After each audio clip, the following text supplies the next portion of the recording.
ओम नमो भगवते रामकृष्णाय। भगवान श्री रामकृष्ण देव, যুগ জননী সারদা দেবী, যুগাচার্য স্বামী বিবেকানন্দ, জগদ্ধাত্রী মাতা এবং বীরেশ্বর শিবজির চরণে ভূমিষ্ঠ প্রণাম নিবেদন করি। সারদায় নারী জাগরণের যারা পরিচালক মণ্ডলী রয়েছেন তাদের সকলকে অন্তরে শ্রদ্ধা, নমস্কার এবং কৃতজ্ঞতা জানাই। এমন একটি সুন্দর অনুষ্ঠানের আয়োজন করে আমাকে এর সামিল করেছেন। যারা অনুষ্ঠান দর্শন করছেন তাদের সকলকে আমার শ্রদ্ধা, নমস্কার এবং কৃতজ্ঞতা জানাই। সন্ধ্যাকাল, তাই একটি প্রার্থনা মন্ত্র দিয়ে আমার কথা শুরু করতে চাই। যে প্রার্থনা মন্ত্রটি সন্ধ্যাকালে যখন আমরা আলো প্রজ্বলিত করি, প্রদীপ বা দীপ প্রজ্বলিত করি, তখন এটিকে স্মরণ করা হয়। এই প্রার্থনা মন্ত্রটি, মহামন্ত্রটি এরকম বলা হয়: দীপ জ্যোতি পরম জ্যোতি, দীপ জ্যোতি জনার্দন, দীপ হরতু মে পাপম, দীপ জ্যোতি নমস্তুতে। শুভম করোতু কল্যাণম, আরোগ্যম সুখ সম্পদ, দেশ বুদ্ধি বিনাশায়, আত্মজ্যোতি নমস্তুতে। আত্মজ্যোতি প্রদীপ্তায়, ব্রহ্মজ্যোতি নমস্তুতে। ব্রহ্মজ্যোতি প্রদীপ্তায়, গুরুর্জ্যোতি নমস্তুতে। স্বস্তি শ্রদ্ধাম যশ প্রজ্ঞাম, বিদ্যাম বুদ্ধিম শ্রিয়ম বলম, আয়ুষ্যম তেজ আরোগ্যম দেহি মে হব্যবাহন। অপূর্ব সুন্দর এই সর্বজনীন প্রার্থনা মন্ত্র। এই মহামন্ত্রে কি বলা হয়েছে? বলা হয়েছে দীপ জ্যোতি পরম জ্যোতি। দীপ জ্যোতি হচ্ছে শ্রেষ্ঠ জ্যোতি। দীপ জ্যোতি জনার্দন, জনার্দন অর্থাৎ ভগবান। এই জ্যোতি ভগবানেরই জ্যোতি। এই আলো ঈশ্বরের আলো, ভগবানেরই আলো। দীপ জ্যোতি জনার্দন, দীপ হরতু মে পাপম, দীপ জ্যোতি নমস্তুতে। হে জনার্দন, হে ভগবান, হে ঈশ্বর, তুমি আমাদের যদি কিছু পাপ থাকে, কিছু দুষ্কৃতি থাকে, তাহলে সেই পাপ, সেই দুষ্কৃতি হরণ করো। দীপ হরতু মে পাপম, দীপ জ্যোতি নমস্তুতে। হে দীপ জ্যোতি, হে জনার্দন, হে ভগবান, তোমাকে প্রণাম করি। অপূর্ব সুন্দর কথা। দীপ জ্যোতি পরম জ্যোতি, দীপ জ্যোতি জনার্দন, দীপ হরতু মে পাপম, দীপ জ্যোতি নমস্তুতে। আর কি না, শুভম করোতু কল্যাণম, তুমি শুভ বিধান করো, মঙ্গল করো, কল্যাণ বিধান করো। শুভম করোতু কল্যাণম, আরোগ্যম সুখ সম্পদ, আমাদের আরোগ্যের অধিকারী করো, রোগ ব্যাধির প্রকোপ থেকে আমাদের রক্ষা করো। আরোগ্যম আর সুখ সম্পদ, আমাদের সুখ সম্পদ সমৃদ্ধি দান করো। আরোগ্যম সুখ সম্পদ। আর কি না, দেশ বুদ্ধি বিনাশায়, আত্মজ্যোতি নমস্তুতে। যা কিছু জগতে দুঃখ কষ্ট, এর মূলে রয়েছে আমাদের অন্তরের বিদ্বেষ ভাব। সেজন্য এই দেশ ও বুদ্ধি বিনাশায়, আত্মজ্যোতি নমস্তুতে। আমাদের মধ্যে যে বিদ্বেষ ভাব রয়েছে, ঘৃণার ভাব রয়েছে, অসহিষ্ণুতার ভাব রয়েছে, এগুলোকে নাশ করার জন্য আমি আত্মজ্যোতিকে প্রণাম করি। জনার্দনের জ্যোতি সকলের মধ্যে পরিব্যাপ্ত, তার মধ্যে নিজের মধ্যেও সেই জ্যোতি রয়েছে। সেই আত্মজ্যোতিকে প্রণাম নিবেদন করছি, যাতে আমার মধ্য থেকে যা কিছু কলুষ কালিমা হিংসা দেশ সেগুলো অপসৃত হয়। দেশ বুদ্ধি বিনাশায় আত্মজ্যোতি নমস্তুতে। আত্মজ্যোতি প্রদীপ্তায় ব্রহ্মজ্যোতি নমস্তুতে। নিজের ভেতরের এই প্রদীপকে প্রজ্বলিত করার জন্য আমি ব্রহ্মজ্যোতিকে নমস্কার করি। ব্রহ্মজ্যোতি প্রদীপ্তায় গুরুর জ্যোতি নমস্তুতে। ব্রহ্মজ্যোতিকে প্রদীপ্ত করার জন্য আমি গুরুর জ্যোতিকে নমস্কার করি। গুরুকে সে সম্বন্ধে বলা হয় গুকার অন্ধকার স্যাৎ রুকার নিরোধক অন্ধকার নিরোধিত্বাৎ গুরুরিত্যভিধীয়তে। গুকার হচ্ছে অন্ধকারের দ্যোতক আর রুকার হচ্ছে আলোক স্বরূপ। যিনি কিনা আমাদের অন্ধকার থেকে আলোকের পথে পরিচালিত করেন তিনি হচ্ছেন গুরু। অপূর্ব সুন্দর এই ভাবনাটিও। গুকার অন্ধকার স্যাৎ রুকার নিরোধক অন্ধকার নিরোধিত্বাৎ গুরুরিত্যভিধীয়তে। আমাদের অন্তরের অন্ধকার দূর করে অন্তরের যে কালিমা কলুষতা মলিনতা রয়েছে সেগুলোকে দূর করে যিনি আমাদের হৃদয়কে আলোকিত করেন সেই গুরুকে প্রণাম করি। আজকে আমাদের আলোচ্য বিষয় রাখা হয়েছে চরিত্র গঠন। যখন আমাদের অন্তর অন্ধকারে আচ্ছন্ন থাকে তখন আমরা চরিত্রহীন হই। যখন অন্তর আলোকিত হয় তখন আমরা চরিত্রবান হই। সেজন্য একটি সুন্দর বাংলা কবিতার লাইনে রয়েছে, অন্তর মম বিকশিত কর অন্তরতর হে নির্মল কর উজ্জ্বল কর সুন্দর কর হে। এরকম সুন্দর অপূর্ব সুন্দর ভাবনা রয়েছে আমাদের দেশে। আপনারে দীপ করি জালো দুর্গম সংসার পথে, অন্ধকারে দিতে হবে আলো সত্য লক্ষ্যে যেতে হবে, অসত্যের বিঘ্ন করি দূর জীবনের বিনা তন্ত্রে বেসুরে আনিতে হবে সুর।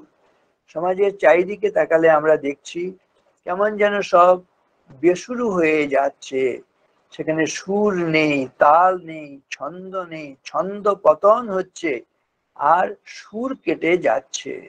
কিরকম দেখা যাবে মা যেন অনেক সময় মায়ের আচরণ করছেন না, বাবা হলে বাবার যে ধর্ম সেটি যেন তিনি পালন করছেন না, স্বামী হলে স্বামীর যে কর্তব্য সেটা ভুলে যাচ্ছেন, স্ত্রী হলে আদর্শ স্ত্রীর যে কর্তব্য সেটি করছেন না, পুত্র পুত্রের ধর্ম ভুলে যাচ্ছে, কন্যা হলে কন্যার ধর্ম ভুলে যাচ্ছে, শিক্ষক হলে শিক্ষকের আচরণ করছেন না, ডাক্তার হলে ডাক্তারের যে ধর্ম সেটি পালন করছেন না, ব্রহ্মচারী হলে ব্রহ্মচারীর যে কর্তব্য, গৃহস্থ হলে তার যে কর্তব্য, বানপ্রস্থী হলে তার যে কর্তব্য, সাধু সন্ন্যাসী হলে তার যে ধর্ম তার যে কর্তব্য রয়েছে সেগুলো যেন সব ভুল হয়ে যাচ্ছে। কেমন যেন সব ছন্দ পতন হয়ে যাচ্ছে, সুর কেটে যাচ্ছে, তাল কেটে যাচ্ছে। সেজন্য বলা হয়েছে না, এই গুরুর আলো জনার্দনের আলো তার দ্বারা যেন আমাদের জীবন আলোকিত হয়, নিজেকে আলোকিত করতে হবে। সেই জন্য বলা হয়েছে আপনারে দীপ করি জালো।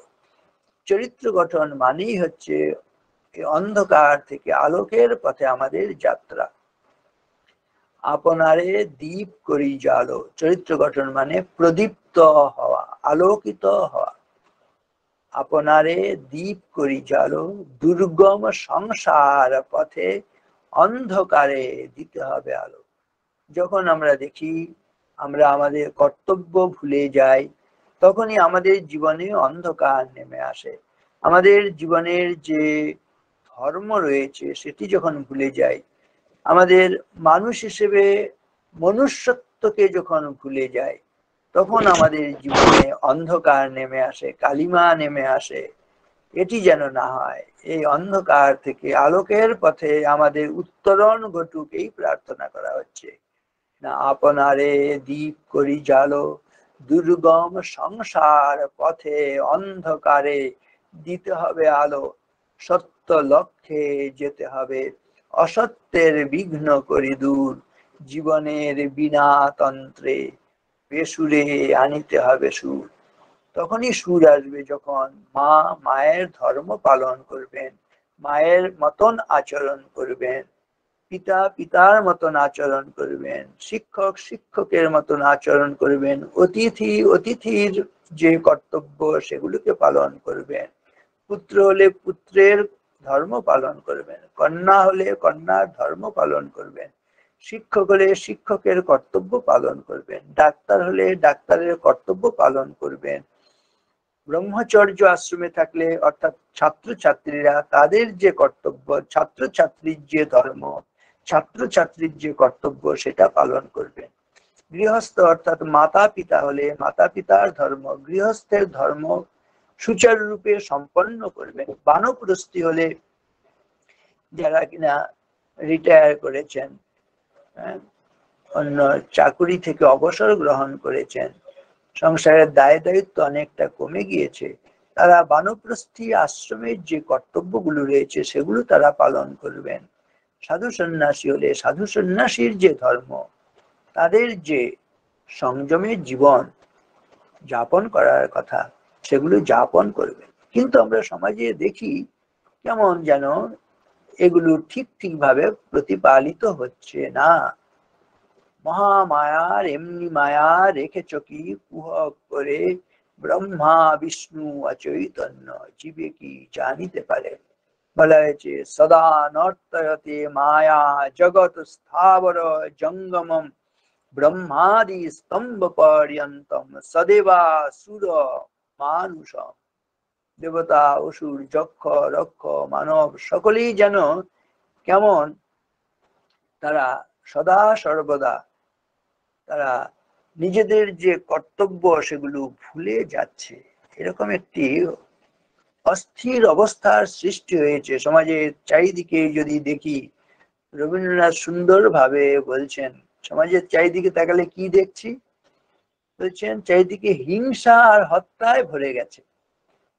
হিংসার উৎসবে আজি বাজে, অস্ত্রে অস্ত্রে মরণের উন্মাদ রাগিনী ভয়ঙ্করী, দয়াহীন সভ্যতা নাগিনী তুলেছে কুটিল ফানা চক্ষের নিমেষে, গুপ্ত বিষ দন্ত তার ভরি তীব্র বিষে, হত্যা অরণ্যের মাঝে, হত্যা লোকালয়ে, কীটের গহ্বরে, অগাধ সাগর জলে, নির্মল আকাশে, হত্যা জীবিকার তরে, হত্যা খেলা চলে, হত্যা অকারণে, হত্যা অনিচ্ছার বসে, চলেছে নিখিল বিশ্ব হত্যার তাড়নে, ঊর্ধ্বশ্বাসে প্রাণপণে।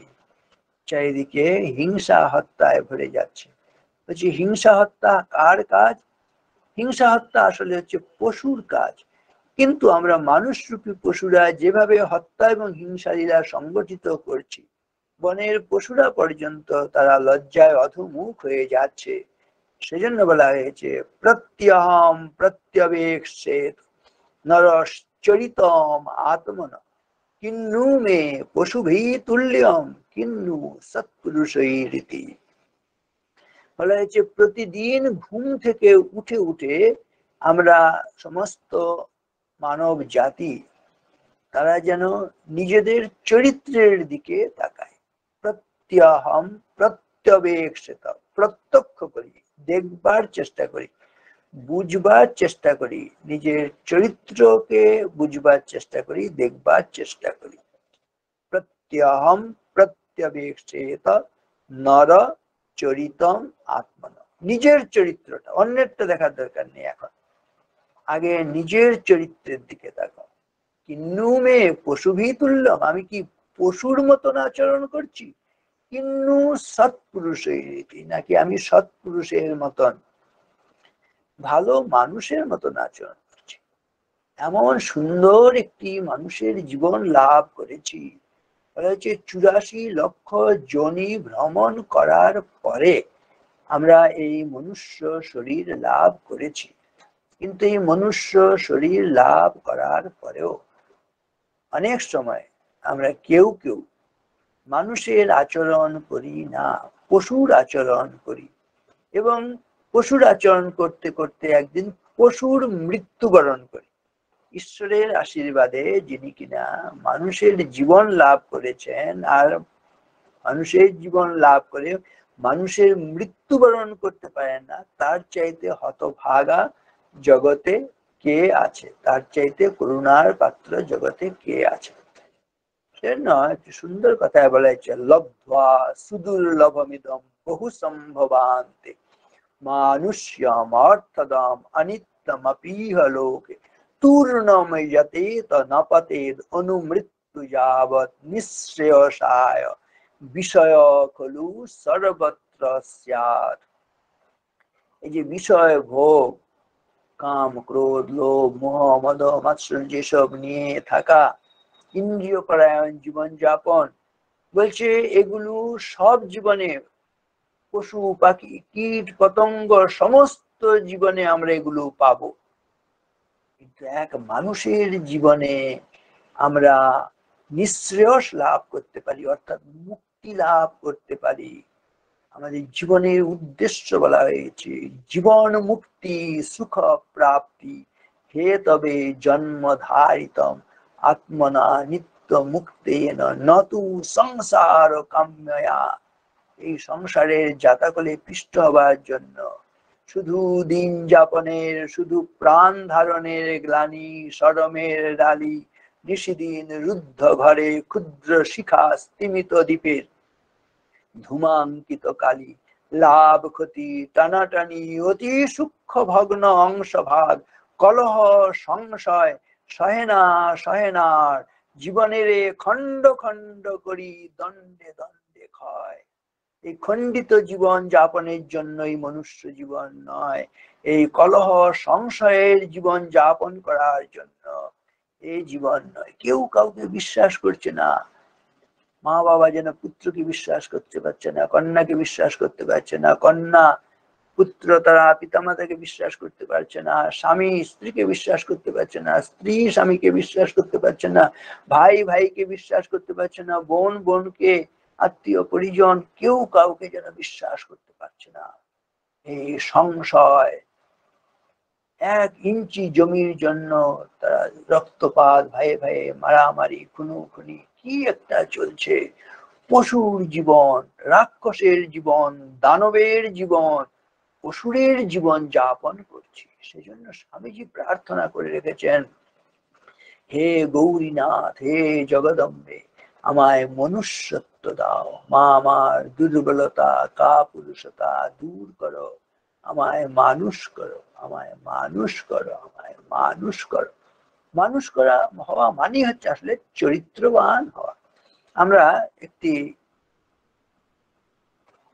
চরিত্র ইংরেজিটা জানি, ক্যারেক্টার। এই ক্যারেক্টার একটি ফর্মুলা বলে আজকের আলোচনাটাকে এগিয়ে নিয়ে যাওয়ার চেষ্টা করব। নানান ভাবে আলোচনা করা যায়, তা আজকে আমি এই ক্যারেক্টার কথাটির ব্যাখ্যা করে আলোচনাটা করতে চাই। ক্যারেক্টার বানানটা এরকম, CHARACTER, ক্যারেক্টার।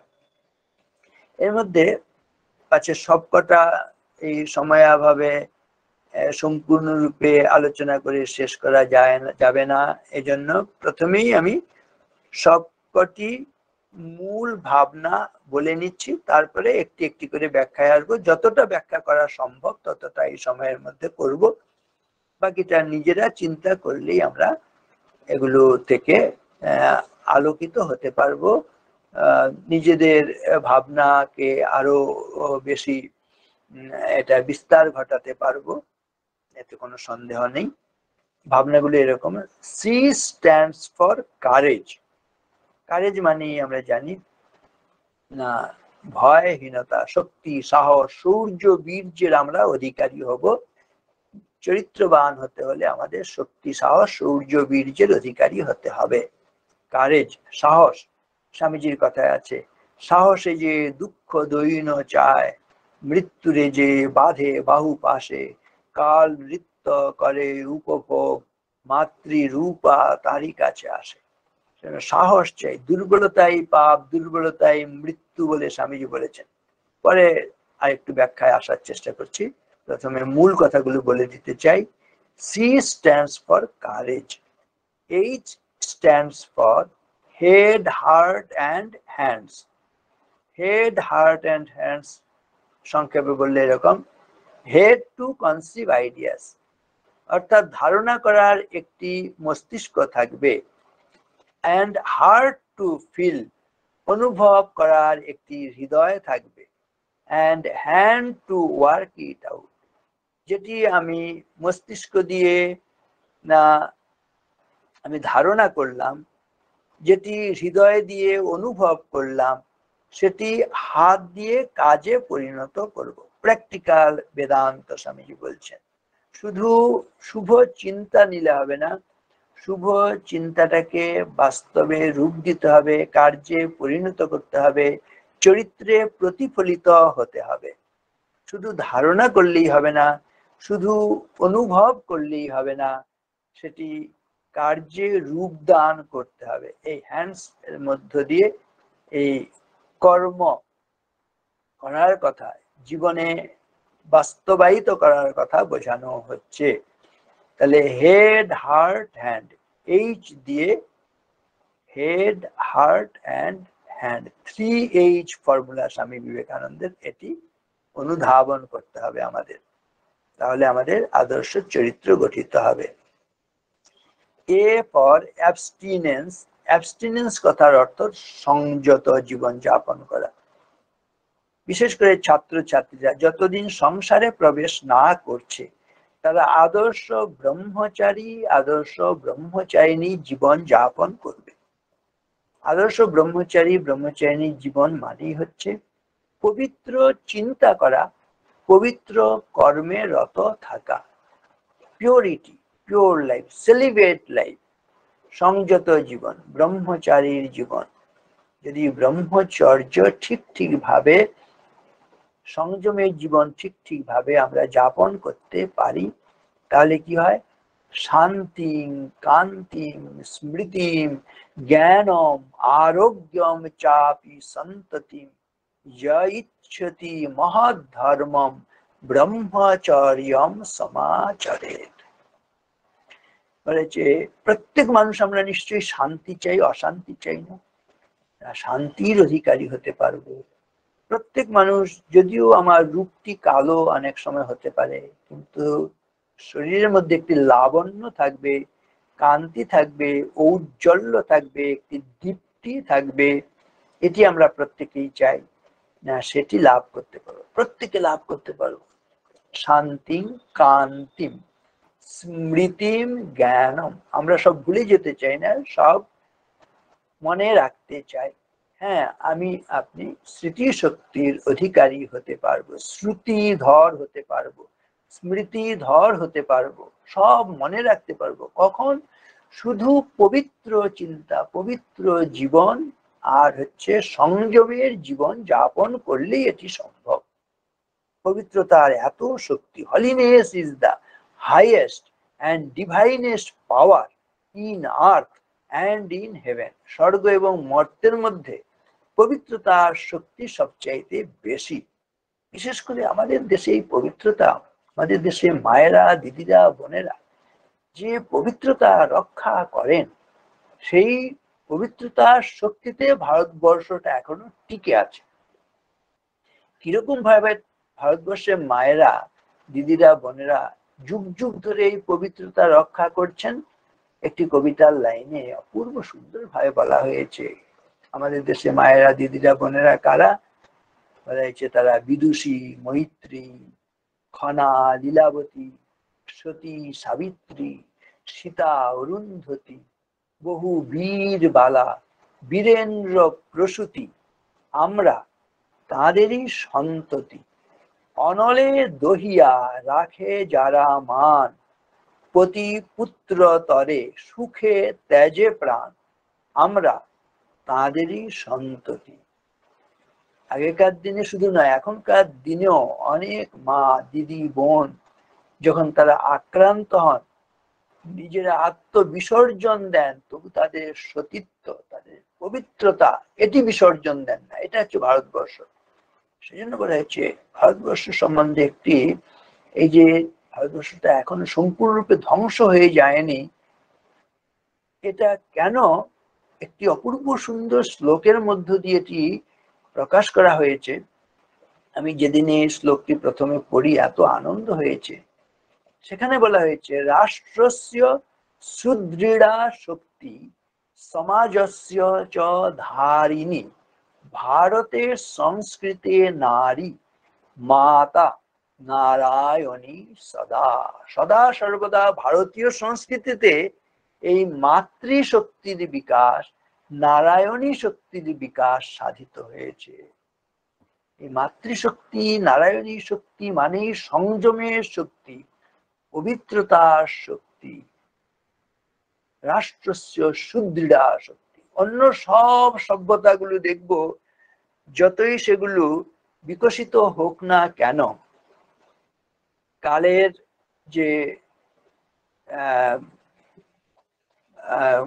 ক্ষেপণা, কালের অগ্রগতির সঙ্গে সঙ্গে সেগুলো আস্তে আস্তে অনেকটাই ধ্বংস হয়ে গিয়েছে। যেমন নাকি রোমের সভ্যতা, ব্যাবিলনের সভ্যতা, মেসোপটেমীয় সভ্যতা, গ্রিসের সভ্যতা, এইসব যদি দেখি, সেসব জায়গায় গিয়ে কিছু ধ্বংসস্তূপ আমরা দেখতে পারবো, কিন্তু তথাকথিত যেটি সভ্যতা সেটি আমরা দেখতে পাবো না। কিন্তু যতই অবক্ষয় হোক না কেন, ভারতবর্ষে এখনো কিন্তু সেই সভ্যতা টিকে রয়েছে। কেন টিকে রয়েছে? বলা হয়েছে, রাষ্ট্রস্য সুদৃঢ়া শক্তি সমাজস্য চ ধারিণী ভারতের সংস্কৃতি নারী মাতা নারায়ণী সদা। এই মাতৃত্বের শক্তিতে এবং নারায়ণীর শক্তিতে, যা কিনা সংযম ছাড়া কিছু নয়, পবিত্রতা ছাড়া কিছু নয়। আমরা জানি উত্তর পশ্চিম ভারত দিয়ে প্রচুর বৈদেশিক আক্রমণ হয়েছে। বিদেশিরা এসে আমাদের দেশের যারা রাজন্যবর্গ তাদেরকে পরাজিত করেছে, তারা ধন সম্পদ লুণ্ঠন করেছে, রাজাদের পরাজিত করেছে, হত্যা করেছে, হত্যা লীলা, সেখানে রক্তের স্রোত বয়ে দেওয়া হয়েছে। কিন্তু এরপর যখন নাকি রাজপুরো নারীরা দেখেছে যে তাদের স্বামীরা হত হয়েছেন, তাদের হত্যা করা হয়েছে, এবারে তাদের জীবন লুণ্ঠিত হবে, ধন সম্পদ লুণ্ঠন করে নিয়েছে, স্বামীরা মারা গেছেন, পুরুষেরা মারা গেছেন, তখন ভারতীয় রাজন্যবর্গের যারা কিনা রাজমহিষী, অন্তঃপুরচারিণী, তারা দলে দলে নিজেরা নিজেদের চিতা সাজিয়েছেন। চিতা সাজিয়ে তারা আত্মবিসর্জন দিয়েছেন, কিন্তু তাদের পবিত্রতা বিসর্জন দেন। এর ফলে ভারতবর্ষে মায়েরা, দিদিরা, বোনেরা প্রত্যেকে দধিচির মতো, যে দধিচি কিনা নিজের জীবন উৎসর্গ করেছিলেন যাতে তার হাড় দিয়ে অস্ত্র তৈরি হয়, যে অস্ত্রের নাম হবে বজ্র, সেই বজ্র দিয়ে বৃত্রাসুরকে ধ্বংস করা যায়।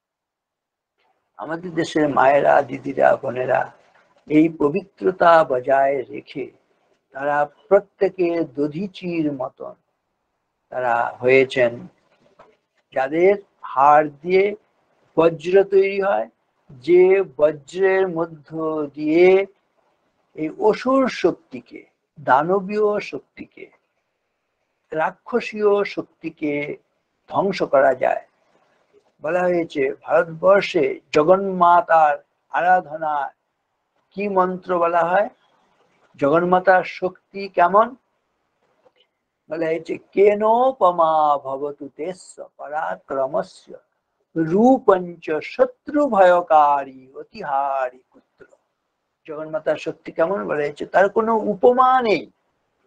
কেনোপমা ভবতু তেস্য পরাক্রমস্য, জগন্মাতার পরাক্রমের কোনো উপমা নেই, তিনি অদ্বিতীয়া। কেনোপমা ভবতু তেস্য পরাক্রমস্য রূপঞ্চ শত্রু ভয়কারী অতিহারী পুত্র। শত্রুর মনে ত্রাস সৃষ্টিকারী আর দ্বিতীয় কোনো রূপ নেই জগন্মাতার রূপ ছাড়ায়। এই রূপগুলো কি বলা হয়েছে? কালী, তারা, মহাবিদ্যা, ষোড়শী, ভুবনেশ্বরী, ছিন্নমস্তা, বগলা। কোন পুরুষ দেবতাকে দেখলে আমাদের মনে ত্রাসের সঞ্চার হয় না, কিন্তু এই রূপগুলো, দশ মহাবিদ্যার রূপ দেখলে আমাদের মনে ত্রাসের সঞ্চার হয়। জগন্মাতার হচ্ছে এই শক্তি। এই শক্তিগুলোকে যে যত, বিশেষ করে মায়েরা, দিদিরা, বোনেরা যদি তারা ধ্যান করেন, সেই শক্তি তাদের মধ্যে আসবে। এখনকার দিনে বিশেষ করে নারীরা যেখানে নাকি সকাল নেই, দুপুর নেই, সন্ধ্যা নেই, আক্রান্ত হচ্ছেন, তখন তাদেরকে এই মহাশক্তির ধ্যান করা একান্ত প্রয়োজন। কেনোপমা ভবতু তেস্য পরাক্রমস্য রূপঞ্চ শত্রু ভয়কারী অতিহারি পুত্র চিত্তে কৃপা সমর নিষ্ঠুরতা চ দৃষ্টা তৈয়েব দেবী বরদে ভুবনত্রয়েপি। নজরুলের কবিতা পড়তে হবে। বলা হয়েছে, ভেঙে জমপুরি নাগিনীর মতো আয় মা পাতাল পুরী, আধারে তোমার পদ দেখাবে মা তোমার ভগ্ন চুরি, পুরুষ জমের ক্ষুধার কুকুর মুক্ত পদাঘাতে লুটায়ে পড়িবে ও চরণ তলে দলিত জমের সাথে। এতদিন শুধু পিয়ালে অমৃত, আজ প্রয়োজন জবে, যে হাতে পিয়ালে অমৃত সে হাতে কূট বিষ দিতে হবে। সেদিন সুদূর নয় যেদিন ধরণী পুরুষের সাথে গাহিবে নারীরও জয়। এই নারীর শক্তি প্রচন্ড শক্তি। নারী শক্তি মানেই হচ্ছে তার চরিত্রের শক্তি, তার মনুষ্যত্বের শক্তি। জগতের যত বড় বড় জয়, বড় বড় অভিযান মাতা, ভগ্নী ও বধূদের ত্যাগে হইয়াছে মহিয়ান। কোন রণে কত খুন দিল নর, লেখা আছে ইতিহাসে। কত নারী দিল সিথির সিঁদুর, লেখা নাই তার পাশে। কত মাতা দিল হৃদয় উপাড়ি, কত বোন দিল সেবা, পীরের স্মৃতিস্তম্ভের গায়ে লিখিয়া রেখেছে কেবা। কোন কালে একা হয়নি কজয়ী পুরুষের তরবারি, প্রেরণা দিয়াছে, শক্তি দিয়াছে বিজয় লক্ষ্মী নারী। রাজা করিয়াছে রাজ্য শাসন, রাজারে শাসিল রানী, রানীর দরদে ধুইয়া গিয়াছে রাজ্যের যত গ্লানি। এই হচ্ছে ভারত মহিমা। এখানে মাতৃ শক্তি, তার স্নেহ, শান্তি রূপাম ক্ষমারূপাম স্নেহ রূপাম শুভঙ্করীম সাক্ষাৎ ভগবতী দেবী মাতরম ত্বাং নমাম্যহম বলে বলা হয়েছে। এই শান্তি রূপা, ক্ষমা রূপা, স্নেহ রূপা একটি যেমন রূপ আছে, এটি নারী জীবনের একেবারে মজ্জাগত একটি তাদের প্রকৃতি স্বরূপ। সেখানে লজ্জা, সেখানে শান্তি, সেখানে ক্ষমা, সেখানে দয়া, সেখানে প্রীতি, মৃদুতা, মাধুর্য। বলা হয়েছে মৃদুনা দারুণম হন্তি, মৃদুনা হন্তি অদারুণম নাসেব্যম মৃদুনা কশ্চিৎ তস্মাৎ তীক্ষ্ণতরম মৃদু।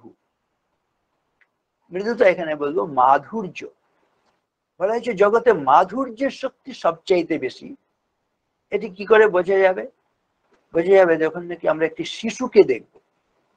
শিশুর আপাত দৃষ্টিতে কোনো শক্তি নেই, একেবারে দুর্বল, বাড়ির সবচাইতে দুর্বল ব্যক্তিটি হচ্ছে শিশু। কিন্তু অন্যদিকে দেখলে শিশুটি কি বাড়ির রাজার রাজা নয়? একটুখানি যদি শিশুটি কেঁদে ওঠে, বাড়িতে যতই নিষ্ঠুর প্রকৃতির মানুষও থাকুক না কেন, সেই মানুষটিও সে নিজের জীবন দিয়ে দেবে ওই শিশুটার কোনো বিপদ হল না তো সেই বিপদ থেকে তাকে রক্ষা করার জন্য সে নিজের প্রাণ পর্যন্ত বিসর্জন দেবে। তাহলে সবচেয়ে শক্তিশালী ওই শিশুটি নয় কি? কিসের শক্তি? সে তো একেবারে আপাত দৃষ্টিতে দেখলে শারীর গত ভাবে শারীরিক ভাবে সে তো দেখছি সকলের চেয়ে দুর্বল, কিন্তু কি করে সে সকলের রাজা হয়ে গেল, বাড়ির সে সবচাইতে শ্রেষ্ঠ শক্তিতে পরিণত হলো। বলা হচ্ছে তার শক্তি হচ্ছে মাধুর্যের শক্তি। সেজন্য বলা হচ্ছে নারীদের মধ্যে এই শক্তি রয়েছে, সহজাত শক্তি রয়েছে, মাধুর্যের শক্তি। সেজন্য বলা হচ্ছে মৃদুনা দারুণম হন্তি, মৃদুনা হন্তি অদারুণম। এই মাধুর্য দিয়ে যে নিদারুণ, খুব ভয়ঙ্কর, পরাক্রান্ত, শক্তিশালী, নিষ্ঠুর প্রকৃতির বলতে পারি, সেই নিষ্ঠুর ব্যক্তিকেও মাধুর্য দিয়ে জয় করা যায়। সেজন্য বলা হয়েছে মৃদুনা দারুণম হন্তি। নিষ্ঠুর প্রকৃতিকে, দারুণ যে নিষ্ঠুর, তাকেও জয় করা যায় কিসের দ্বারা? মৃদুনা মানে মাধুর্যের শক্তির দ্বারা। মৃদুনা দারুণম হন্তি, মৃদুনা হন্তি অদারুণম। যে শান্ত শিষ্ট, তাকে তো জয় করা যায়, সহজে বোঝে, তাকে তো জয় করা যায় এই মাধুর্যের শক্তির দ্বারা। কিন্তু যে নিষ্ঠুর, তাকেও জয় করা যায় না। সেব্যম মৃদুনা কশ্চিৎ, এমন কিছু নেই যাকে এই মাধুর্যের শক্তির দ্বারা জয় করা যায় না। তসমাৎ তীক্ষ্ণতরম মৃদু, সেই জন্য বলা হয়েছে এই মাধুর্যের শক্তি হচ্ছে জগতের সবচাইতে বড় শক্তি, যেটি কিনা নারীর মধ্যে সহজাত রয়েছে। এইগুলো নিয়ে আমাদের ভাবতে হবে। সংযমের শক্তি, পবিত্রতার শক্তি, যেটি কিনা আমাদের দেশে মায়েরা, দিদিরা, বোনেরা, কিন্তু তারা শুধুমাত্র ওই যে আমরা দেখি লজ্জাশীলা অবগুণ্ঠনবতী হয়ে থাকবেন, সেটি নয়। প্রয়োজনে ওই যে চিত্তে কৃপা সমর নিষ্ঠুরতা চ দৃষ্টা। সেজন্য আমি বলি না, সারদা মায়ের জীবন নিশ্চয়ই সেখানে আমরা দেখি ভারতীয় যে মা, দিদি, বোন, গুরু, সব শক্তিগুলো মায়ের মধ্যে রয়েছে, কিন্তু তার জীবনেও কিন্তু আমরা দেখেছি তিনি বগলা রূপেও কিন্তু নিজেকে প্রকাশিত করেছেন। এই কথা যেন ভুলে না যায়। বিশেষ করে এখনকার দিনে এটি অত্যন্ত জরুরি হয়ে পড়েছে। ভারতবর্ষের রক্ষার জন্য আমরা আমাদের দুর্বলতাকে ত্যাগ করব, তা না হলে ভারতবর্ষের রক্ষা ভীষণ কঠিন। মায়েদের, দিদিদের, বোনেদের আবার এরকম বিসর্জন দেবার হয়তো সময় এসছে। পুরুষদেরও তাদের সংস্কৃতি, তাদের ধর্ম, তাদের কৃষ্টিকে রক্ষার জন্য আত্মবিসর্জন দেবার সময় এসেছে। তা না হলে ভারতবর্ষ এক একটা সময়ে দেখা যাচ্ছে ধ্বংসের দোরগোড়ায় এসে পৌঁছচ্ছে। এই সংযমের শক্তি দিয়ে, জগন্মাতার শক্তি দিয়ে, ঈশ্বরের শক্তি দিয়ে, ভগবানের শক্তি দিয়ে, এই শক্তির আরাধনা করে আমাদের আবার কিন্তু জাগরিত হতে হবে। এই চরিত্রটা আমাদের অত্যন্ত দরকার। আমাদের শাস্ত্র সব সময় কিন্তু শিক্ষা দিয়ে এসছে, সেখানে হচ্ছে অভয় অভয়, সেখানে ক্ষাত্র বীর্য ব্রহ্ম তেজ। আমরা যত অবতার পুরুষদের দেখি, দেখবেন সবাই হচ্ছে শক্তির পরিচায়ক। বেদানুদ্ধরতে জগন্তি বহতে ভূগোলম উদ্বিভ্রতে দৈত্যম ধারয়তে। বলা হয়েছে শত্রক্ষয়ম পূর্বতে পৌলস্তম জয়তে। এগুলো সমস্ত রয়েছে। হলম কলয়তে কারুণ্যম আতন্বতে ম্লেচ্ছান মূর্ছয়তে দশাকৃতি কৃতে কৃষ্ণায় তুভ্যম নমঃ। দশাবতার চরিত্র দেখবেন, অত্যন্ত শক্তি সেখানে প্রকাশ রয়েছে। বেদানুদ্ধরতে, বেদ সব ভেসে যাচ্ছিল, সেই বেদ রাশিকে, জ্ঞান রাশিকে মৎস্যাবতার রূপে তিনি সেগুলোকে উদ্ধার করে। বেদানুদ্ধরতে জগন্তি বহতে, জগৎকে ধারণ করেছেন মৎস্যর পরে কুর্ম রূপে, তারপরে বরাহ রূপে, ভূগোলম উদ্বিভ্রতে, এই পৃথিবীকে ধারণ করে রেখেছিলেন বরাহ অবতার রূপে। দৈত্যম ধারয়তে, হিরণ্যকশিপু দৈত্যকে প্রহ্লাদকে রক্ষা করার জন্য নৃসিংহ অবতার রূপে তিনি আবির্ভূত হলেন। দৈত্যম দারয়তে বলিম ছলয়তে, বলি রাজা তাকে যেন ছলনার মধ্য দিয়ে তাকে তিনি পরম গতি দান করলেন, তার অহংকার যেন চূর্ণ করলেন। বলিম ছলয়তে শত্রুক্ষয়ম কুর্বতে, পরশুরাম রূপে ক্ষত্রিয়দের সেই যে নিষ্ঠুরতা, সেই জায়গায় তাদের ধ্বংস করে সেখানে নতুন ধর্ম স্থাপনা করলেন।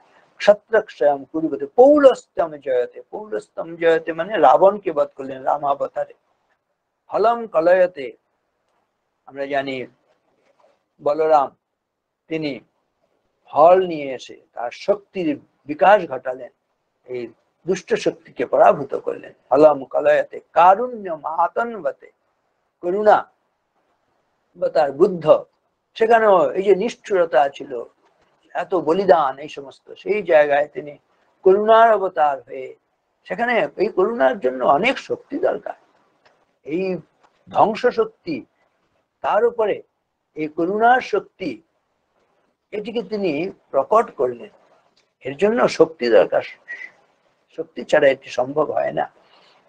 কারুণ্য মাহাতন ম্লেচ্ছান মূর্ছয়তে দশাকৃতি কৃতে কৃষ্ণায় তুভ্যম নমঃ। এই কৃষ্ণের এতগুলো রূপ বলা হয়েছে। আর কিরকম? অম্বোধি স্থলতাম স্থলম জলধিতম ধুলিলব শৈলতম শৈলম মৃৎকণতম তৃণম কুলিশতম বজ্রম তৃণক্ষীণতম বহ্নি শীতলতম হিমম দহনতামায়াতি যস্যেচ্ছয়া লীলা দুর্ললিতাদ্ভুত ব্যসনিনে কৃষ্ণায় তুভ্যম নমঃ।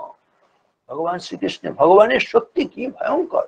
অম্বোধি স্থলতাম, অম্বোধি হচ্ছে মহাসাগর, মহাসাগরকে মহাদেশে পরিণত করতে পারে, মহাদেশকে মহাসাগরে পরিণত করতে পারে, ধূলিকণাকে মহা পর্বতে পরিণত করতে পারে, পর্বতকে ধূলিকণায় পরিণত করতে পারেন। ভগবানের এমন শক্তি, বলা হচ্ছে তৃণকে তিনি বজ্রে পরিণত করতে পারেন, বজ্রকে তৃণে পরিণত করতে পারেন।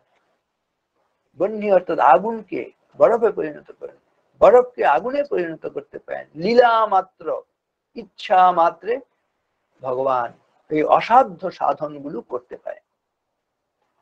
লীলা দুর্ললিতা ভূত ব্যসনে কৃষ্ণায় তুভ্যম। এগুলো শুধু যদি আমরা পাঠ করি, উচ্চারণ করি, তার মধ্যে আমরা দেখব অনেক শক্তি নিহিত রয়েছে। এই শক্তির অধিকারী আমরা হব। কি অপূর্ব সুন্দর কথা!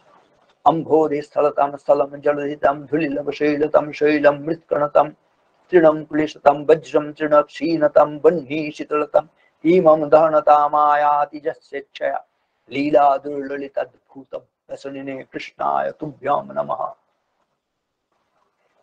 শ্রীকৃষ্ণের শক্তি, রামচন্দ্রের শক্তি আমরা জানি। আপদাম অপহর্তারম দাতারম সর্বসম্পদাম লোকাভিরামম শ্রীরামম ভূয়ো ভূয়ো নমাম্যহম। রকার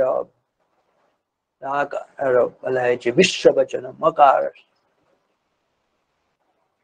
এই যে সমস্ত বিশ্বের যিনি অধীশ্বর, তিনি হচ্ছেন রাম। রকার বিশ্ববচন মশ্চাপীশ্বর বাচক বিশ্বনাম ঈশ্বর যোহি রাম ইত্যভিধীয়তে। ভর্জনম ভববীজানাম অর্জনম সর্বসম্পদাম তর্জনম যমদূতানাম রাম রামেতি গর্জনম। রামচন্দ্র প্রচন্ড শক্তি, এত শিশু বয়স থেকে এই অসুর বধ করছেন, আর রাবণ বধ হয়েছে।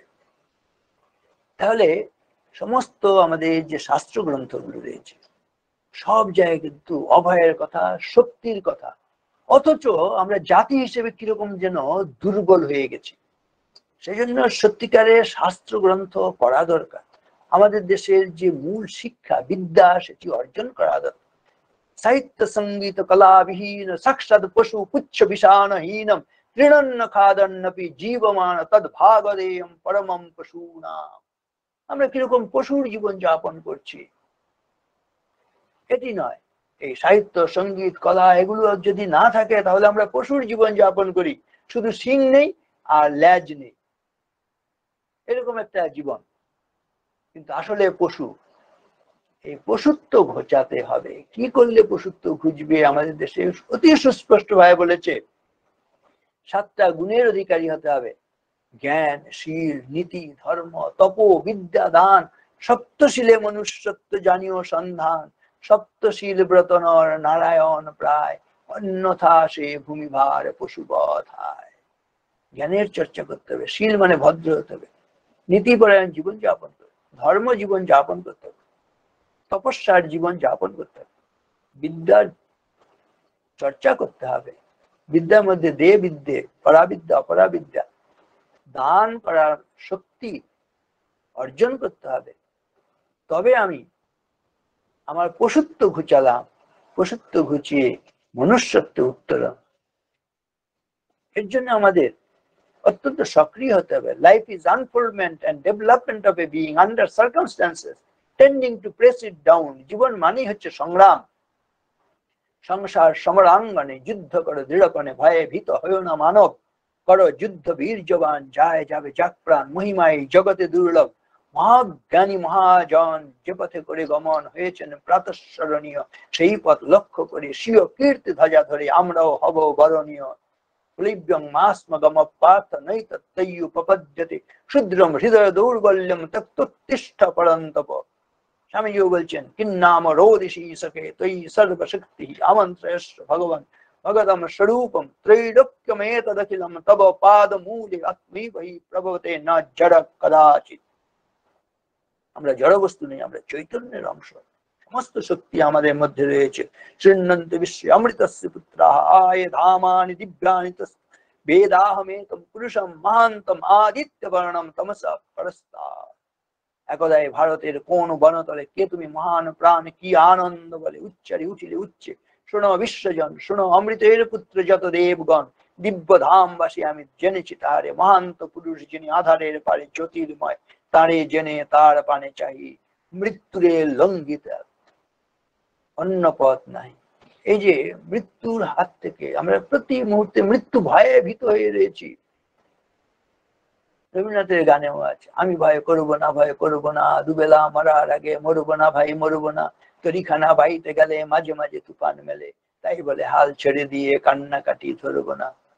হে দুর্ভাগ্য দেশ হতে হে মঙ্গলময়, দূর করে দাও তুমি সর্বতুচ্ছ ভয়, লোক ভয়, রাজ ভয়, মৃত্যু ভয়, আর দিন প্রাণ দুর্বলের এ পাষাণ ভার, এই চিরপেষণ যন্ত্রণা, ধুলিতলে নিত্য অবনতি, অন্তরে বাহিরে এই দাসত্বের রজ্জু, শিরে সহস্রের পদ প্রান্ত তলে বারম্বার মনুষ্য মর্যাদা গর্ব চির পরিহার, এ বৃহৎ লজ্জা রাশি চরণ আঘাত চূর্ণ করি দূর কর, মঙ্গল প্রভাতে মস্তক তুলিতে দাও অনন্ত আকাশে, উদার আলোক মাঝে উন্মুক্ত বাতাস। প্রতিটি ছেলে মেয়ের এইসব শক্তিদায়ী কথাগুলো প্রতিদিন অত্যন্ত উচ্চ কণ্ঠে এগুলো আবৃত্তি করা দরকার, তাদের মধ্যে শক্তি আসবে, অবশ্যই আসবে। স্বামীজি বলছে কিন্নাম রোদিষি সখে, ওহে সখা তুমি কাঁদছো কেন, তো এই সর্বশক্তি তোমার মধ্যে সমস্ত শক্তি আছে। আমন্ত্রস্য ভগবান ভগদম স্বরূপম, তুমি আমন্ত্রণ করো, জাগিয়ে তোলো তোমার স্বরূপটাকে। ভগদম ত্রৈলোক্যমে তদখিলম তব পাদ মূলে, স্বর্গ মর্ত পাতাল ত্রিলোক তোমার পায়ের তলায় এসে পড়বে। কেন? আত্মই বহি প্রভবতে, আত্মারই জাগরণ হয়, না জড় কদাচিৎ, জড়ের কখনো নয়। আমরা জড় বস্তু নাকি, আমরা চৈতন্য। শ্রীরামকৃষ্ণ নিজে বলেছে আশীর্বাদ করে তোমাদের চৈতন্য হোক, তোমাদের রয়েছে সকল কেতাব, সকল কালের জ্ঞান, সকল শাস্ত্র খুঁজে পাবে সখা, খুলে দেখো নিজ প্রাণ, তোমাদের রয়েছে সকল ধর্ম, সকল যুগাবতার, তোমার হৃদয় বিশ্ব দেউল সকলের দেবতার। কেন খুঁজে ফেরো দেবতা ঠাকুর মৃত পুঁথি কঙ্কালে, হাসিছেন তিনি অমৃত হিয়ার নিভৃত অন্তরাল। আমি বলবো এইসব শক্তিদায়ী কথাগুলো প্রতিটি ছেলে মেয়ে প্রতিদিন আবৃত্তি করবে, প্রচন্ড শক্তি আসবে। এবং এই অ্যাবস্টিনেন্স কথা বলা হলো মানে সংযমের মধ্য দিয়ে প্রচন্ড শক্তি আসবে। Truth, purity and unselfishness, wherever these are present, there is no power below or above the sun to crush the possessor thereof.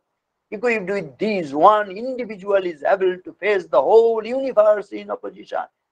সারা বিশ্ব ব্রহ্মাণ্ড যদি বিরুদ্ধে দাঁড়ায়, যে ব্যক্তির মধ্যে সত্য রয়েছে, পবিত্রতা রয়েছে, নিঃস্বার্থপরতা রয়েছে, সেই জয়ী হয়। এগুলো নিয়ে ভাবতে হবে, শক্তি সংহত করতে হবে। তো এগুলো হচ্ছে অ্যাবস্টিনেন্স। একটা দিয়ে আমাদের আলোচনা সময় চলে গেল প্রায়। এরপরে আর বলা হয়েছে, আর দিয়ে হচ্ছে রেগুলারিটি। রেগুলারিটি, প্রতিদিন একটা নিয়ম করে চলতে হবে, তার দ্বারা শক্তি হয়। এই যে জগতে যা কিছু শক্তি দেখছি, দেখুন সূর্যের শক্তি, চন্দ্রের শক্তি, আকাশের বায়ুর শক্তি, আগুনের শক্তি, এরা কোনোদিন তাদের যে ধর্ম সেটা তারা লঙ্ঘন করে না, সেটা থেকে বিচ্যুত হয় না। এমন একদিন হয় না আগুন তার পুড়িয়ে দেওয়ার ধর্ম ত্যাগ করেছে, জল তার ভিজিয়ে দেওয়ার যে ধর্ম সেটা ত্যাগ করেছে। এই যে নিজের নিজের ধর্মকে সে রক্ষা করছে, এর দ্বারাই সে এত শক্তিশালী। মানুষও যতক্ষণ পর্যন্ত মানুষের ধর্ম বজায় রাখবে ততদিন পর্যন্ত সে অপরাজয়। আর এটা আসবে এই নিয়মানুবর্তিতা থেকে। সূর্য প্রতিদিন উঠছে, বায়ু প্রতিদিন প্রতি মুহূর্তে বইছে, আগুন সে তার কর্তব্য পালন করছে, এতটুকু বিচ্যুতি নেই, একদম সব সুশৃঙ্খল ভাবে চলছে, শৃঙ্খলার শক্তি। আমরাও যদি একটা রুটিন মেনে চলি, নিয়ম মেনে চলি, আমাদের মধ্যে শক্তি আসবেই আসবে। রেগুলারিটি দরকার। ক্যারেক্টার ফর্মুলা CHAR দিয়ে রেগুলারিটি, এ দিয়ে অ্যালার্টনেস। আমাদের অ্যালার্ট থাকতে হবে, সাবধানে থাকতে হবে। Alert today and alive tomorrow. আজকে অ্যালার্ট থাকলে কালকে বাঁচতে পারবো, সচেতন থাকতে হবে। আসলে এটা হচ্ছে বলবো বিচার বিবেক নিয়ে থাকতে হবে। সৎসঙ্গশ্চ বিচারশ্চ নির্মলম নয়নোদ্যম যস্য নাস্তি নরসু অন্ধ কথম নাপদ মার্গ। সৎসঙ্গ থাকবে আর বিচার বিবেক থাকবে, অ্যালার্টনেস থাকবে। না আমি মানুষের জীবন যাপন করছি না পশুর জীবন যাপন করছি, সব সময় অ্যালার্ট। বিচার গচ্ছত তিষ্ঠত বাপি জাগ্রত শপথোপি বা না বিচার করচেতু যস্যাসু মৃত উচ্যতে। চলতে চলতে, বসতে বসতে, শুয়ে শুয়ে পর্যন্ত বলছে যে বিচারশীল জীবন যাপন করে না সে বেঁচেও মরেই রয়েছে। এই অ্যালার্টনেস প্রতি মুহূর্তে। ভাবিয়া করিও কাজ, করিয়া ভাবিও না। একটা কিছু করে ফেললাম হঠকারিতা, তারপরে পশ্চাৎতাপ করলাম, এটা কোনো কাজের কথা নয়। প্রথমেই তুমি খুব সচেতন ভাবে তুমি সিদ্ধান্ত গ্রহণ করো, অ্যালার্টনেস। সি হচ্ছে কোঅপারেশন, আমরা সহানুভূতি নিয়ে চলবো। পঞ্চভি সহ স্থাতব্যম, পঞ্চভি সহ গন্তব্যম, পঞ্চভি সহ বক্তব্যম, না ভয়ম পঞ্চভি সহ। সহানুভূতির মনোভাব নিয়ে চললে সত্যিকারে একটা সুন্দর চরিত্র গঠিত হয়। তাহলে সচেতন থাকবো আমি, আমার বিচার বিবেককে জাগ্রত রাখবো, তাহলে চরিত্র গঠিত হবে। আমি যদি কোঅপারেশন নিয়ে থাকি, সহানুভূতি নিয়ে চলি, অসহযোগিতার মনোভাব ত্যাগ করি, তাহলে আমার চরিত্র গঠিত হবে। টি দিয়ে ট্রুথ, সত্যকে যদি ধরে থাকি তাহলে আমার চরিত্র গঠিত হবে। সত্য নিয়ে অনেক কথা বলা যাবে, সময় নেই। ই হচ্ছে এনথুসিয়াজম, উৎসাহ থাকলে তাহলে চরিত্র গঠিত হয়। যা কিছু জগতের উন্নতি হয়েছে উৎসাহের শক্তিতে হয়েছে। উদ্যম সাহসম ধৈর্যম তৎ, এ বলা হয়েছে এই উদ্যম, সাহস, ধৈর্য, বল, বুদ্ধি, পরাক্রম, সর্গুণ ভয়ে ভীত সদা দেবগণ। উদ্যোগীনম পুরুষ সিংহম উপৈতি লক্ষ্মী দৈবেন দেয়মিতি কা পুরুষা বদন্তি। দৈবম নিহত্য কুরু পৌরুষম আত্মশক্তা যত্নে কৃতে যদি না সিদ্ধতি কোত্র দোষ। আমরা সব উদ্যম করেই যে সফল হবো এরকম কোনো মানে নেই। কিন্তু এমন কোন সাফল্য আছে কি যেটা এই উদ্যম ছাড়া হয়েছে? সেজন্য সব উদ্যোগই সফল হবে না, কিন্তু জীবনে সফল হতে হলে উদ্যম প্রয়োজন। উদ্যম ছাড়া সাফল্য। উদ্যোগীনম পুরুষ সিংহম উপৈতি লক্ষ্মী। এই যে সম্পদ লাভের, লক্ষ্মী লাভের, কে সম্পদ লাভ করেন? অর্থবান বিত্তবান হন। কুড়ে লোক কি কখনো বিত্তবান অর্থবান হতে পারে, বিদ্যা লাভ করতে পারে? পারবে না, কিছুতেই হবে না। উদ্যমী পরিশ্রম, কঠোর পরিশ্রমের কোনো বিকল্প নেই। বলা হয়েছে ইন্সপিরেশন, অ্যাসপিরেশন এন্ড পার্সপিরেশন। এই পার্সপিরেশন ভীষণ গুরুত্বপূর্ণ। বাইরের মানুষের কাছ থেকে ইন্সপিরেশন পাবো, সেই ইন্সপিরেশনের পরে নিজে কিছু একটা জীবনে করব, এটা হচ্ছে অ্যাসপিরেশন। তারপরে যেটি করব বলে স্থির করেছি সেটাকে কার্যে পরিণত করার জন্য কায় মনোবাক্যে সচেষ্ট হতে হবে। একটা বিএমডাব্লিউ দরকার। বিএমডাব্লিউ গাড়ি থাকলে যেমন আমরা খুব দ্রুত খুব আরামে গন্তব্যস্থলে পৌঁছে যেতে পারি, এই ছেলে মেয়েদেরও একটা বিএমডাব্লিউ দরকার। এটা কি এই বিএমডাব্লিউ? না, BMW, B for body, M for mind, W for word. কায় মনোবাক্যে তাদের সচেষ্ট হতে হবে, উদ্যমী হতে হবে। কায় মনোবাক্যে এতটুকু একদিন করলাম, একেবারে সারাদিন ভয়ঙ্কর পরিশ্রম করলাম, অতি উৎসাহ নিয়ে লেগে পড়লাম, তারপরে 5 দিন আর কোনো দেখা নেই, এরকম নয়।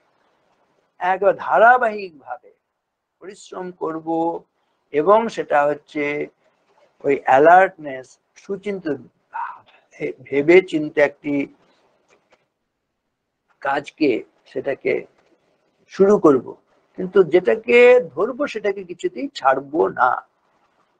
একটি কথা বলে, প্রারব্ধতে না খলু বিঘ্ন ভয়েন নিচই প্রারব্ধ বিঘ্ন বিহতান বিরমন্তি মধ্যা বিঘ্নই পুনঃ পুনরপি প্রতিহন্যমানা প্রারব্ধম উত্তম জনা না পরিত্যজন্তি। কে উত্তম জন? যিনি নাকি বারবার বাধা প্রাপ্ত হলো, যতক্ষণ পর্যন্ত লক্ষ্যে পৌঁছতে না পারছেন ততক্ষণ পর্যন্ত যিনি নাকি থামেন না। স্বামীজির কথায় যে arise, awake and stop not till the goal is reached, এই উৎসাহ দরকার। তা নাহলে বলেছে কিছু এক শ্রেণীর মানুষ আছে একদম হচ্ছে তারা হীন, প্রারব্ধতে ন খলু, কাজ আরম্ভই করে না, তো পরিশ্রম ঝামেলা এই বলে কাজ শুরুই করে না, এরা একেবারে অধম। প্রারব্ধতে ন খলু বিঘ্ন ভয়েন নিচই, এরা নিচ অধম। আর প্রারব্ধ বিঘ্ন বিহতা বিরমন্তি মধ্যা, মধ্যম শ্রেণীর মানুষরা কাজ শুরু করে কিন্তু মাঝপথে থেমে যায়, তোর ঝামেলা হচ্ছে, পরিশ্রম হচ্ছে, করব না। বেশিরভাগ মানুষ এরকম, কাজ শুরু করে শেষ করে না। কিন্তু বলা হয়েছে 1000 বার বিঘ্ন এলো যিনি কিনা ফলপ্রাপ্তির আগে পর্যন্ত থামেন না, তিনি হচ্ছেন উত্তম। বিঘ্নই পুনঃ পুনরপি প্রতিহন্যমানা প্রারব্ধম উত্তম জনা না পরিত্যজন্তি। এই শেষ পর্যন্ত দেখে ছাড়বো, এটা হচ্ছে দেবত্ব। ওই যে আছে, রত্নৈর মহারৈ তুতুসূর্ণ দেবা না ভেজিরে বিঘ্ন ভয়েন ভীমৈ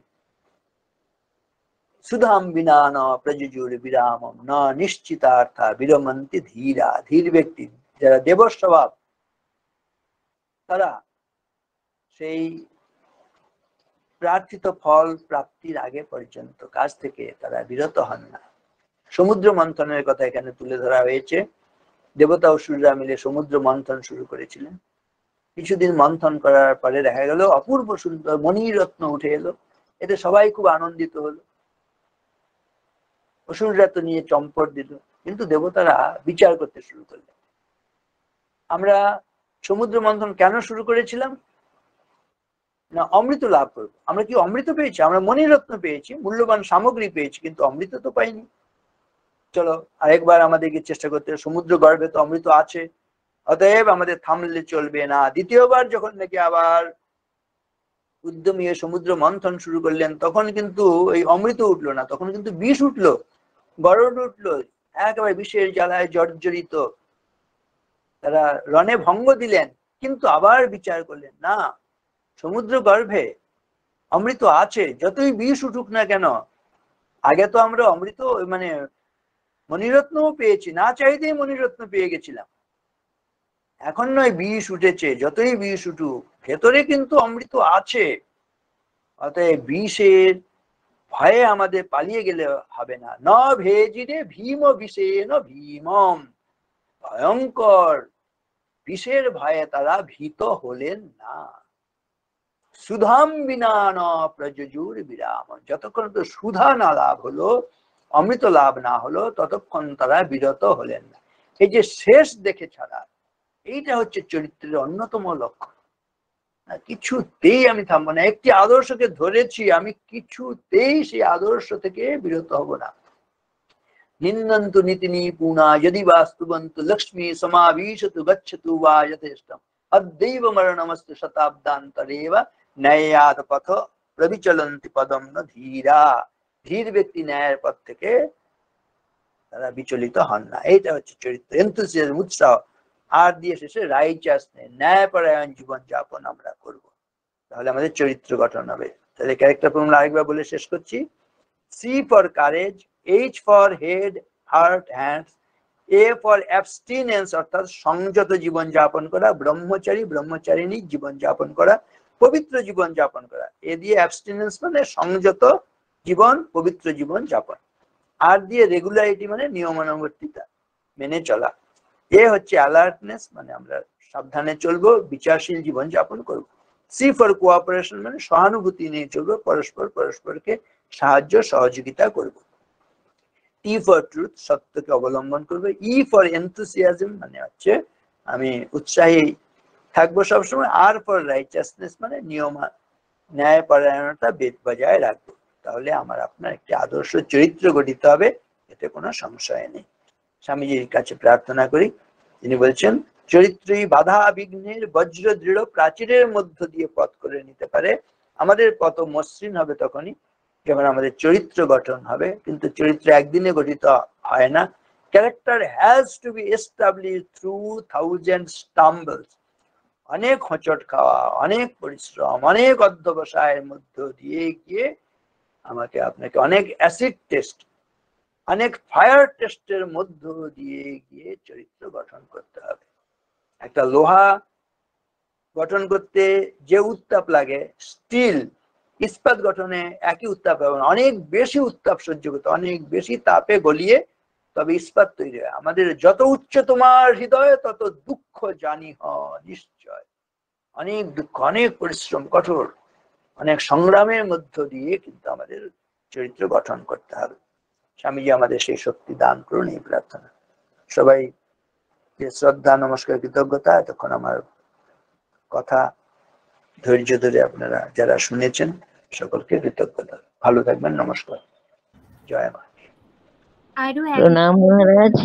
যে অসাধারণ আমাদের অনুপ্রাণিত করলো, পূজনীয় মহারাজজিকে সশ্রদ্ধ প্রণাম নিবেদন করুন। এবারে প্রশ্নোত্তর পর্ব। মহারাজজি, সিদ্ধিরাজ ঘোষ দাদা প্রশ্ন করেছেন, দুটি প্রশ্ন করেছেন। অ্যাসপিরেশন থাকার দরকার, আবার গীতা বলছে ফলের আশা ত্যাগ করে কাজ করো, কিভাবে সম্ভব? এবং দ্বিতীয় প্রশ্ন, পুরুষকার কিভাবে জাগ্রত হয়? ফলের আশা ত্যাগ মানে আসলে হচ্ছে স্বার্থ বুদ্ধি ত্যাগ। আমি ঈশ্বরার্থে কাজ করছি, ঠাকুরের কাজ, স্বামীজির কাজ করছি, অন্য 5 জনের কল্যাণের জন্য কাজ করছি। এইটা হবে আমাদের যে ভগবান, স্বামীজির সংজ্ঞা হচ্ছে, ভগবানের সংজ্ঞা হচ্ছে আনসেলফিশনেস ইজ গড, নিঃস্বার্থপরতাই ভগবান। আমি স্বার্থের জন্য করছি না, নিঃস্বার্থ ভাবে করছি। আমরা নিশ্চয়ই সুখ চাই, আনন্দ চাই। একটি সুন্দর কথা বলে, যে কেচিৎ দুঃখিতা লোকে সর্বেতে সুখেচ্ছ, যে কেচিৎ সুখিতা লোকে সর্বেতে অন্য সুখেচ্ছয়া।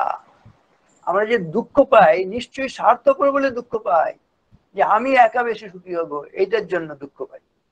একজন মানুষ যদি সুখী থাকে দেখবেন কেন সুখী, যে কেচিৎ সুখিতা লোকে সর্বেতে অন্য সুখেচ্ছয়া, তিনি অন্যের সুখ চাইবেন, তিনি সত্যিকারের সুখী হন। এই সহজ সত্যটা জেনে নিলে আমাদের কিন্তু আর কোনো সমস্যা হয় না। সেজন্য এই স্বার্থ বুদ্ধি নিয়ে করছি না, নিঃস্বার্থ, এটা হচ্ছে খুব গুরুত্বপূর্ণ। ঠিক আছে সিদ্ধিরাজ, আর কি? আর মহারাজ, প্রশান্ত নস্কর দাদা প্রশ্ন করেছেন, ছাত্রছাত্রীদের সামাজিক কুপ্রভাব থেকে দূরে রাখার উপায় কি? তাদের সুভাব দিলেও তা সত্য হচ্ছে না। সহনাগরিকের সাফল্যে আর এক নাগরিক বা প্রতিবেশীর মনে ভয়ঙ্কর ঈর্ষা উৎপন্ন হচ্ছে। তারা তাদের দেখে শেখার পরিবর্তে তাদের ক্ষতি সাধন করতেই তৎপর হচ্ছে। এর থেকে মুক্তির উপায় কিভাবে? ছাত্রদের কতগুলো ব্রতর কথা আমরা রামকৃষ্ণ মঠ মিশনে যখন নাকি ভর্তি হয়, তাদের 5টি ব্রতের কথা বলা হয় ছাত্র মোরা নিষ্ঠা মোদের পঞ্চ প্রতিজ্ঞায় শাস্ত্রাধ্যয়ন সত্যোপকার ঐক্য প্রতিষ্ঠা। অতি সুস্পষ্ট ভাবে কিন্তু বলা হয়েছে 5টি ব্রত তারা মেনে চলে। প্রথম থেকে এগুলো দুর্ভাগ্য আমাদের, এগুলো নিয়ে আমাদের বাড়িতে চর্চা হয় না, স্কুল কলেজে চর্চা হয় না। রামকৃষ্ণ মঠ মিশনের স্কুলগুলোতে, হস্টেলগুলোতে চেষ্টা করা হয়, কিন্তু বাইরের প্রভাবও সেখানে এত বেশি যে তারা অনেক সময় তাদের মন বিদ্রোহ করে ওঠে। বাড়িতে যারা অন্য বাইরের স্কুলে পড়াশোনা করছে তারা তো বেশ মজায় আছে, আনন্দে আছে, আমাদের কেন এত পরিশ্রম করতে হবে, এই সকাল থেকে ওই রুটিনে চলতে হবে। কিন্তু একটি রুটিন শৃঙ্খলা ছাড়া একটা জীবন তৈরি হয় না। এটা প্রথম থেকেই ছাত্রছাত্রীদের বোঝাতে হবে, মা বাবাকে বুঝতে হবে। মা বাবাও অনেক সময় সেগুলো চান না, মা বাবাও ঠিক ভাবে নিজেদের জীবন মানে পরিচালনা করেন না বলে তাতে সমস্যা হয়। তো এইগুলো সেজন্য সামগ্রিক একটা প্রচেষ্টা থাকবে, ছাত্র ছাত্রী যেমন, মাতা পিতা, সমাজ, স্কুল, এই একটা সামগ্রিক চেষ্টা, যৌথ প্রচেষ্টা ছাড়া সত্যি কঠিন। সেজন্য এগুলো নিয়ে যত আলোচনা হবে, আমরা সেজন্য ছাত্রছাত্রীদের নিয়ে যেমন অনুষ্ঠান করি, তেমনি মাতা পিতা সম্মেলন করা আরো বেশি জরুরি, শিক্ষকদের নিয়ে সম্মেলন করা জরুরি। এবং এই যে আমি যে বইটা অনেকে হয়তো দেখেছেন, কিনেছেন বা দানে সেটা পেয়েছেন, মূল্যবোধে ধন্য জীবন, এই বইটির মধ্যে এই ধরনের অনেক সূত্র দিয়ে দেওয়া হয়েছে। ফর্মুলাগুলো আজকে শুধু ক্যারেক্টার ফর্মুলাটা বললাম, এই এবিসি ফর্মুলা আছে, ওয়াচ ফর্মুলা আছে, ফিয়ার ফর্মুলা আছে, ফ্যামিলি ফর্মুলা আছে, বহু ছোট ছোট সব কম্প্রিহেন্সিভ ওয়েতে ছোট ছোট শব্দের মধ্য দিয়ে, বর্ণনার মধ্য দিয়ে সেগুলোকে তুলে ধরা হয়েছে। আমি বলবো একদিনে আলোচনায় তো সব হবে না, ওই মূল্যবোধের ধন্য জীবন বই সংগ্রহ করে নিয়ে এটা চর্চা হবে। ইতিমধ্যে 2টো কলেজ তারা সার্টিফিকেট কোর্স করেছে, এখানে বিধানচন্দ্র কলেজ রিসরা, করিমপুরে পান্না দেবী কলেজ, সেখানে 2টো কলেজ এই বইয়ের উপর 30 আওয়ার্স সার্টিফিকেট কোর্স করেছে। অন্যান্য বিভিন্ন স্কুলে নিয়ে গিয়ে বইটা দেওয়া হচ্ছে, প্রায় 16,000 বই, 2 বছরও হয়নি, তার মধ্যে এটা কিন্তু অনেক জায়গায় নিয়ে গিয়েছে। এবং স্কুল কলেজ খুলে যেতে প্রাইজের বই হিসেবে অনেকে নিয়ে যাচ্ছে।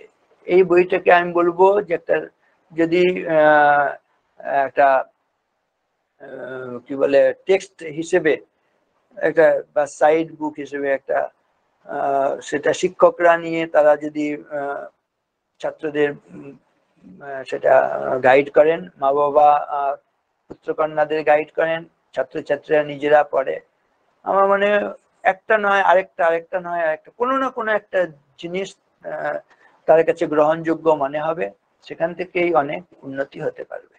এই আলোচনায় তো এইটুকু সময়ের মধ্যে সব প্রশ্নের উত্তরও দেওয়া যাবে না, কিন্তু বইটা সঙ্গে রাখলে এক একটা পৃষ্ঠা এক এক দিন, এটা মানে নভেল নাটকের মতো পড়ার বই নয়, সে এক একটা ফর্মুলা নিয়ে এক এক দিন না, দিনের পর দিন ভাবনা চিন্তা করলে সেগুলোর উপর আমাদের সত্যিকারের একটা দখল আসবে, সত্যিকারের সেটা নিয়ে চিন্তা করলে সেই ভাবগুলো আমাদের মধ্যে সম্পৃক্ত হবে, অ্যাসিমিলেশন হবে, তাহলে কল্যাণ হবে, এতে কোনো সন্দেহ নেই। এবারে ধন্যবাদ জ্ঞাপন করবেন শ্রদ্ধেয়া মীনা মুখার্জি দিদি।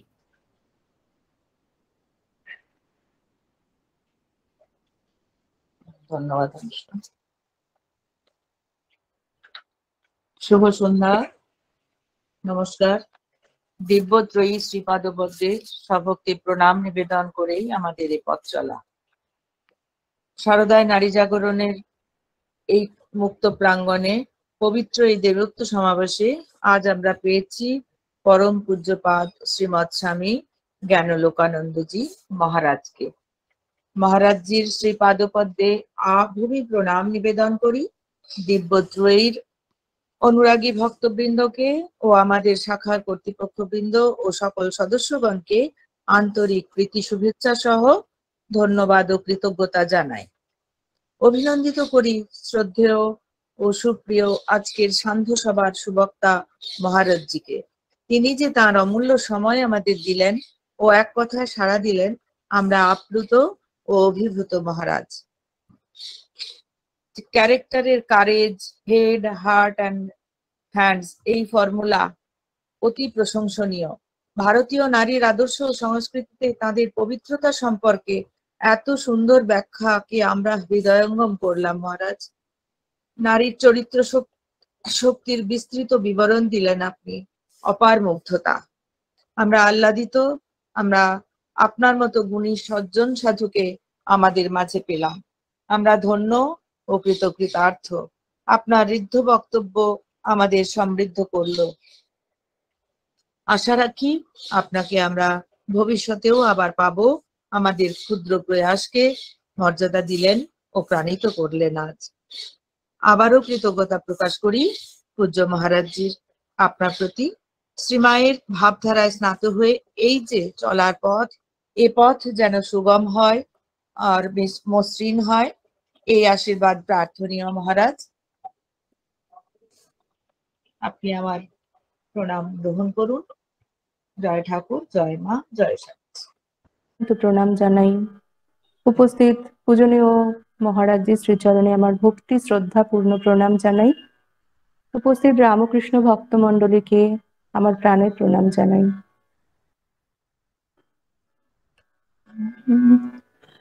আদর্শ তব শঙ্কর সীতা, ভুলিও না তুমি, ভুলিও না। আদর্শ তব শঙ্কর সীতা, ভুলিও না তুমি, ভুলিও না। ভুলিও না তুমি মহাপবিত্র, ভুলিও না তুমি মহাপবিত্র। এই ভারতের ধূলিকণা, ভুলিও না তুমি, ভুলিও না। আদর্শ তব শঙ্কর সীতা, ভুলিও না তুমি, ভুলিও না। ভারত সন্তান দেবতা তোমার, খোঁজেতে ঈশ্বর কোথা যাবে আর। ভারত সন্তান দেবতা তোমার, খোঁজেতে ঈশ্বর কোথা যাবে আর। মহায়ুপচারে ত্যাগ সেবায়, মহায়ুপচারে ত্যাগ সেবায়, করো করো তার আরাধনা। ভুলিও না তুমি, ভুলিও না। আদর্শ তব শঙ্কর সীতা, ভুলিও না তুমি, ভুলিও না। উচ্চ কণ্ঠে বলো বলো তুমি, ভারত সন্তান আমার ভাই। মূর্খ কাঙাল দ্বিজ চণ্ডাল, দেবতায় আমার এরা সবাই। উচ্চ কণ্ঠে বলো বলো তুমি, ভারত সন্তান আমার ভাই। মূর্খ কাঙাল দ্বিজ চণ্ডাল, দেবতায় আমার এরা সবাই। প্রাণপণে তুমি বলো দিন রাত, ও মা জগদম্বা, ও গো উমানাথ। প্রাণপণে তুমি বলো দিন রাত, ও মা জগদম্বা, ও গো উমানাথ। মানুষ করিয়া দাও গো আমায়, আর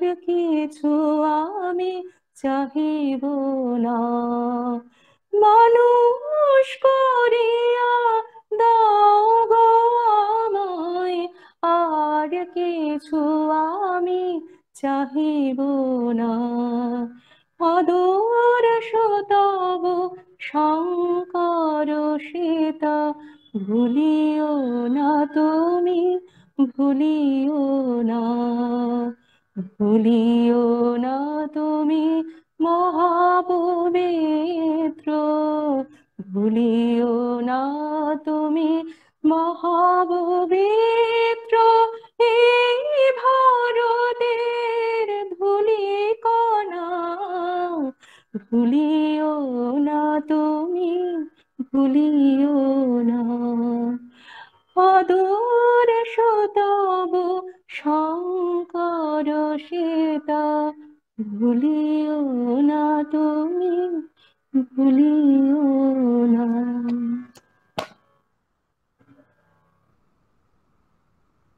প্রণাম মহারাজ।